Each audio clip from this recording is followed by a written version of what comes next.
La fin du raid a beau avoir secoué le monde, Jinwoo s'est pris une énorme vague de critiques. Pourquoi? Parce qu'il est arrivé trop tard. On lui reproche d'avoir causé la mort de plusieurs personnes à cause de son intervention tardive. Aïe. C'était censé être des débuts triomphaux, et il n'a pas pu éviter les jugements, même si beaucoup le soutenaient, peu osé s'opposer aux critiques. Le raid est devenu le sujet de discussion numéro 1, et le nom de Sung Jin-woo était partout.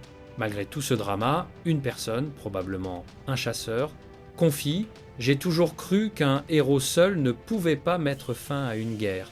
Mais depuis ce raid, j'en viens à penser que c'est pas forcément vrai. Ça, c'est ce qu'on appelle un coup de boost moral. » La personne remercie Jin-woo et lui dit qu'il vient d'écrire le dernier chapitre de cette tragique histoire. C'est dans cette ambiance post-catastrophe que les choses sérieuses commencent. Un vieil homme demande à Jin-woo « Tu comptes créer ta propre guilde ?» Jin-woo, toujours très posé, répond que, en tant que rang S, il n'a pas besoin de licence de maître de guilde. Il a juste à en faire la demande à l'association. Et là, le vieux l'interroge sur un incident plutôt étrange sur l'île de Jeju. Rappelez-vous, juste après le raid, pendant que d'autres personnes étaient mobilisées pour nettoyer et collecter les pierres magiques, elles ont toutes perdu connaissance. C'étaient pourtant des chasseurs de rang A et B. L'homme demande à Jinwoo s'il n'aurait pas par hasard déployé une barrière ou un truc du genre. Jinwoo, avec l'air le plus innocent du monde, répond « Non, je n'ai rien fait de tel. » Petit jeu de mots, bien sûr Jinwoo on te croit. C'est juste le vent qui a fait dormir tout le monde. Le plus bizarre, c'est qu'aucune des personnes évanouies ne se rappelle de ce qu'il s'est passé.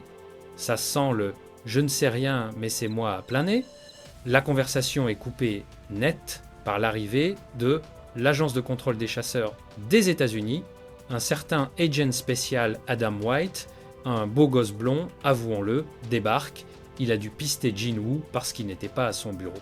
Adam White a une information exclusive qui pourrait intéresser Jinwoo. Et attention, ce n'est pas une info que n'importe quelle organisation ou pays possède. Il explique qu'après sa performance épique à Jeju, leur directeur adjoint voulait absolument le rencontrer en personne. L'objectif? Échanger cette info contre des avantages pour les USA, c'est ce qu'on appelle une offre exceptionnelle. C'est parti pour la réunion de haut vol. Jinwoo rencontre le directeur adjoint Michael Connor, qui se présente comme le deuxième boss de l'agence de contrôle des chasseurs. Le directeur adjoint coupe court au blabla et révèle leur atout secret. Saviez-vous qu'il existe un éveillé qui peut améliorer les capacités d'un autre éveillé? Oui, vous avez bien entendu, un booster humain. Et tenez-vous bien, Michael Connor confie à Jinwoo que cette personne avec cette capacité est déjà là. Il propose un deal, un seul mot de Jinwoo et il deviendra citoyen américain.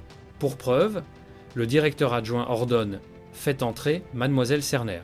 Et là on voit les yeux de Jinwoo qui s'illuminent littéralement. Ses pupilles deviennent bleues. L'idée d'augmenter ses capacités. Est-ce vraiment possible? Et qui est cette fameuse Mademoiselle Cerner? Suspense total. Est-ce que t'as kiffé ce court extrait? Si c'est le cas, abonne-toi et lâche un petit commentaire. Je publie la suite bientôt.